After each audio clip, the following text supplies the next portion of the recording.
tarde você de casa que está assistindo Tarde Livre. Como todo mundo já sabe, hoje é o dia dele, Dr. Edilson Pinheiro. Ele que é membro especialista da Sociedade Brasileira de Cirurgia Plástica e pós-graduado pela Clínica Ivo Pitangui. Tudo bem, doutor Edilson? Boa tarde. Boa tarde, Daniela. Boa tarde a todos do Tarde Livre. É um prazer enorme estar aqui com vocês. E a gente vai falar hoje, no nosso quadro, sobre os mitos e verdades da cirurgia plástica. E o primeiro deles é: o cigarro atrapalha na cirurgia plástica? Isso é mito ou é verdade? Isso é verdade. Atrapalha e muito a cirurgia plástica. Principalmente porque o cigarro, ele provoca a diminuição atrapalha muito a cicatrização da região onde cortamos, né, onde fazemos as incisões. Porque o oxigênio ele não chega na microcirculação. Então, dificulta, inclusive pode abrir pontos e demora mais essa cicatrização. Então é muito importante ele parar pelo menos 30 dias antes e 30 dias depois e após a cirurgia.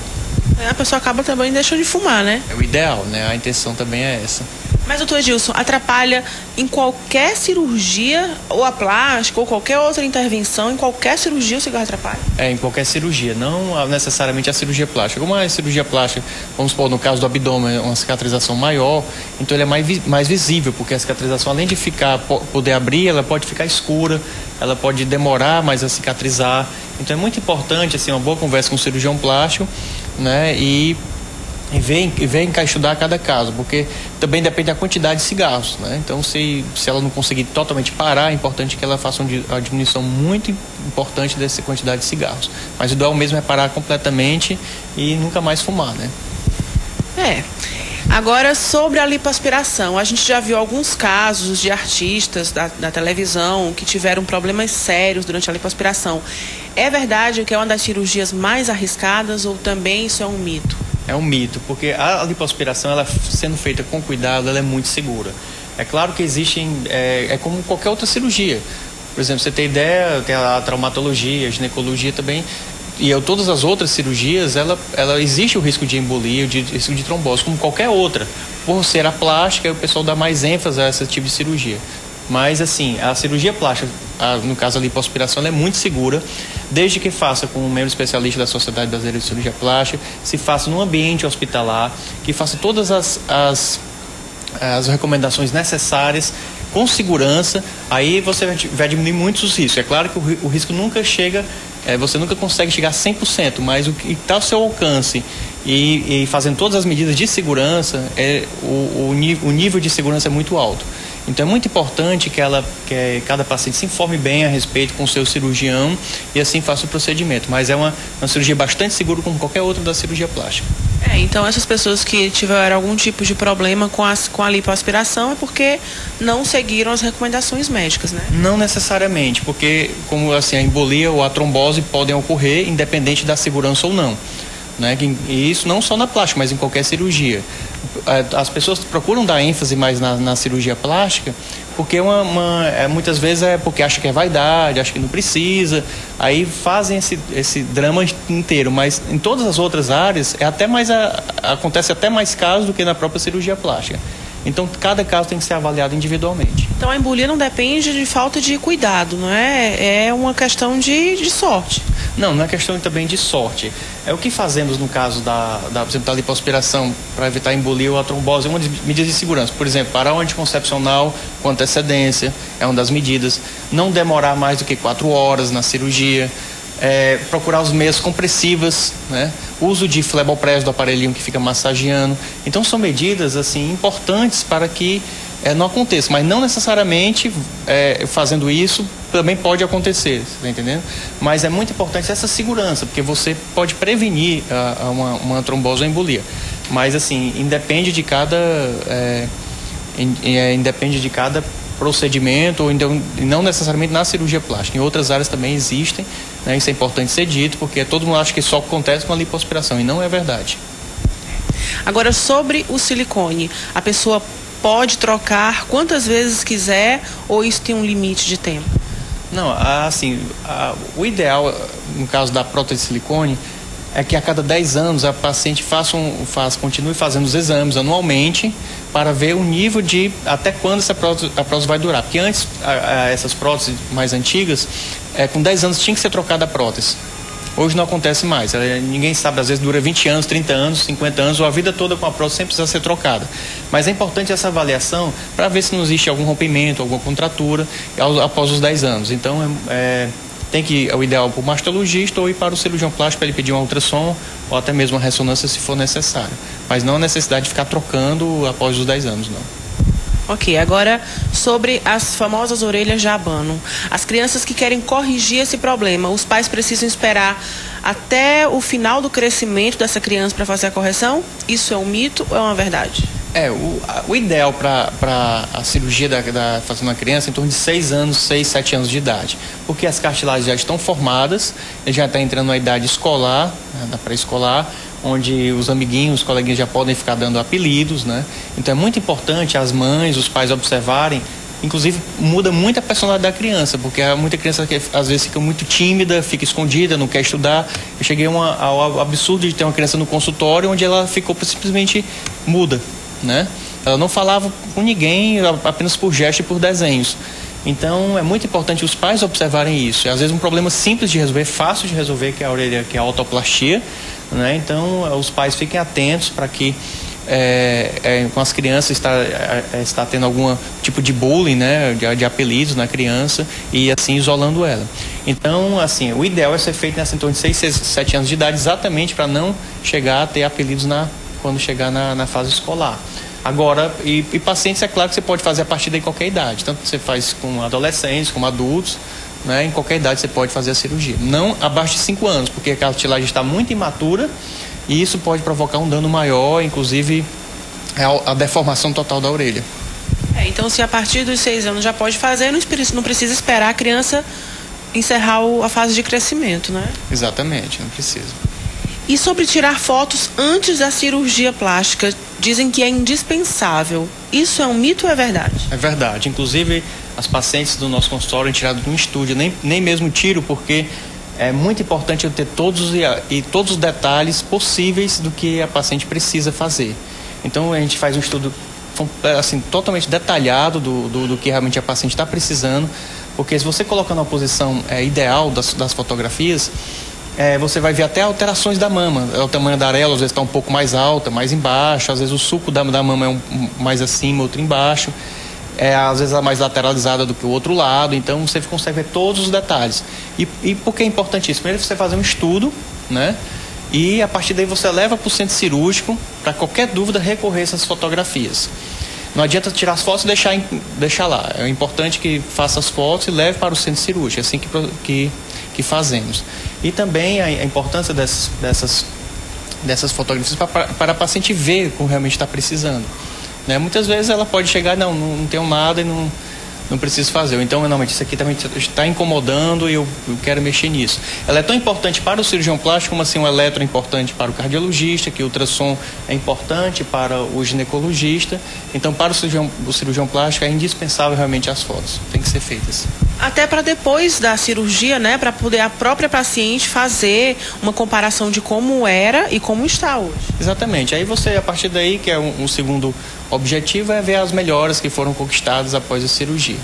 E ela se motivar, né, a não depender apenas da plástica, que ela vai ter que ir para o nutricionista, ela vai ter que ir para uma academia, para ela que mude a forma de vida. Né? Não adianta só fazer a plástica e relaxar e aí fazer uma lipo e aí voltar a comer o que quer e sem fazer uma coisa coordenada e disciplinada. Então é muito importante, a cirurgia plástica veio para melhorar e aí continuar, porque senão você vai perder tudo que conquistou, né?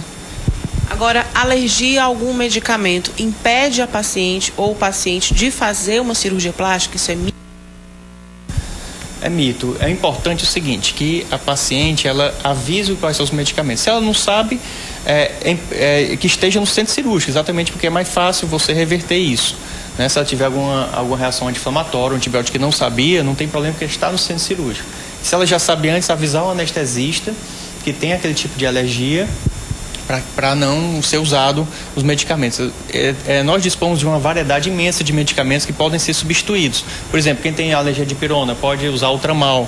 Né? Quem tem alergia a anti-inflamatórios, você não usa anti-inflamatório na cirurgia.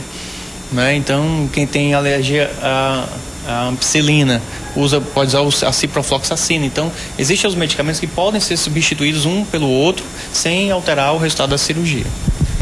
A diminuição da sensibilidade nas mamas é irreversível. Isso é um mito ou é uma verdade? É um mito. Porque a diminuição da sensibilidade, tanto na mamoplastia redutora quanto na prótese de silicone, pode acontecer, inclusive não é tão incomum, isso até é comum acontecer. Tanto a diminuição quanto a hipersensibilidade, né? Tem pacientes que têm uma diminuição de um lado e a hipersensibilidade do outro. Mas isso aí é normal da cirurgia, que normalmente 3 a 6 meses recupera-se totalmente. A diminuição total é muito rara, né? Menos de 1% dos casos também pode acontecer, né? Mas assim, normalmente ela se recupera em torno de 3 a 6 meses. E as cicatrizes da cirurgia de pálpebras, elas ficam quase imperceptíveis após um ano. Isso é mito ou é verdade? Em 95% dos pacientes é verdade. Agora, a cicatriz não some, ela sempre vai ficar lá. Depois que você corta um tecido, ele cicatriza e fica quase que imperceptível, mas sempre vai existir aquela marquinha se você olhar com muito detalhe. A vantagem da cirurgia da pálpebra é porque ela cicatriza muito bem, é uma região que raramente vai dar um queloide, vai dar algum problema maior. E mesmo assim tem tratamento, né? Então, às vezes existe um escurecimento dessa região, mas existem alguns medicamentos que podem ser passados e clarear essa cicatriz. Agora, a paciente tem que ter também paciência, porque às vezes é um pouco mais demorado quando escurece muito essa cicatriz. Mas normalmente após um ano ela fica bem, fica uma cicatrização boa, bonita. Agora, depende também de cada paciente. Vamos supor que ele vá para o sol em torno de 1 mês, 2 meses. Então pode marcar e manchar essa pele. Então vai ser mais demorado para você conseguir um bom resultado. As pessoas que fazem uma cirurgia plástica devem ficar alguns dias sem tomar banho. Isso é mito ou é verdade? É mito.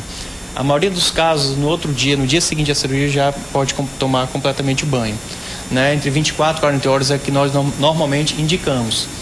Então, isso por quê? Porque precisa fazer a asepsia da região, né? Embora o curativo seja estéril, que saiu assim da cirurgia, é importante que ela já faça a asepsia e a cicatrização para não pegar exatamente a infecção. Então, pelo contrário, exatamente tem que fazer a asepsia logo nas 24 ou 48 horas a seguir a cirurgia.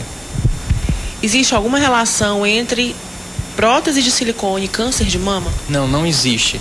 Isso também é um mito, né? Inclusive na década de 90 foi suspenso todas as próteses no mundo porque estavam dizendo que a prótese de silicone causava câncer, mas isso não é verdade, é um mito. Isso aí foi provado cientificamente, foi feito centenas de estudos, né? E a relação que encontraram é exatamente o contrário. As que tinham prótese tinham menos câncer de mama, mas também não tem nenhuma relação que a prótese também causa menos câncer de mama, também não é verdade isso. Então, ela apenas não faz nenhum efeito, né? Então foi bastante difundida no mundo, realmente mudou a vida de milhares e milhões de pessoas no mundo inteiro, a prótese de silicone. Então ela realmente veio para ficar.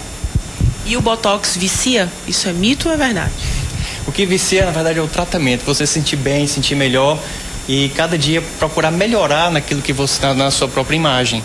Então muita gente acha que o Botox vicia, mas não tem nenhuma relação que o medicamento faz a pessoa viciar, não tem nada a ver, isso é um mito, né? O que vicia é a boa aparência, você estar sempre bonita, sempre bem, gostar de si mesmo, é isso que faz você sentir melhor e procurar fazer Botox e preenchimentos várias vezes, né? Porque a pessoa está mais bonita, fica com a autoestima elevada, então é claro que vai querer continuar fazendo e se cuidando, né? Exatamente, porque realmente fica muito legal. Agora, a prótese de silicone explode. Isso é mito ou é verdade? É mito também, não explode. Você pode viajar de avião, pode ir para a lua, para onde você quiser, que a prótese não vai explodir, né? Você pode mergulhar a profundidades marítimas, que também não tem nenhuma causa. Inclusive ela é muito forte, ela é muito assim resistente, né? E que não vai acontecer nenhum problema. O que acontecia, algumas próteses explodir, como tem até alguns vídeos no YouTube mostrando, é porque aquelas próteses é solução salina, que os americanos usam bastante. Isso aí há mais de 40 anos que não se usa mais no Brasil. Então, aquelas que se colocam pelo umbigo, que você enche, aí fica aquela prótese salina, aquilo ali pode realmente explodir. Se você levar uma pancada mais forte, ela pode explodir porque é líquido. Essas próteses mais modernas são de gel de alta coesão, ou seja, existe 5 a 7 camadas, onde de camada de texturizado, o poliuretano, onde protege o silicone de alta coesão. Ou seja, ele não vai espalhar no organismo se ele perfurar. ela se comprime mais e aí ela endurece. Então é necessidade de trocar a prótese. Mas é muito raro ela perfurar por algum outro motivo. Não existe cirurgia plástica sem anestesia. Isso é mito ou é verdade? Bem, é mito, né? Nós vemos aí o botox, preenchimento que podem ser feitos com anestésico tópico ou sempre mesmo sem anestesia, né? Então tem esses procedimentos mais simples, né? O laser, que não há necessidade de você fazer anestesia. Então isso é um mito. Ok. Nós conversamos com o Dr. Edilson Pinheiro, ele que é membro especialista da Sociedade Brasileira de Cirurgia Plástica e pós-graduado pela Clínica Ivo Pitangui. Muito obrigada pela entrevista, Dr. Edilson. Obrigado, Daniela. Obrigado a todos do Tarde Livre e continue enviando suas perguntas para que possamos tirá-las na próxima semana. Um grande abraço. É isso aí, continue enviando suas perguntas que a gente traz aqui pergunta para o Dr. Edilson. Se você quer mandar para a gente, é só enviar para o nosso e-mail tardelivre@tvdiario.tv.br. Se você prefere ligar, ligue para o TV Diário Você, 4002-2599. Mas se você quer rever alguma entrevista já feita com o Dr. Edilson, é só acessar o espaço que ele tem no YouTube, www.youtube.com/Dr. Edilson P.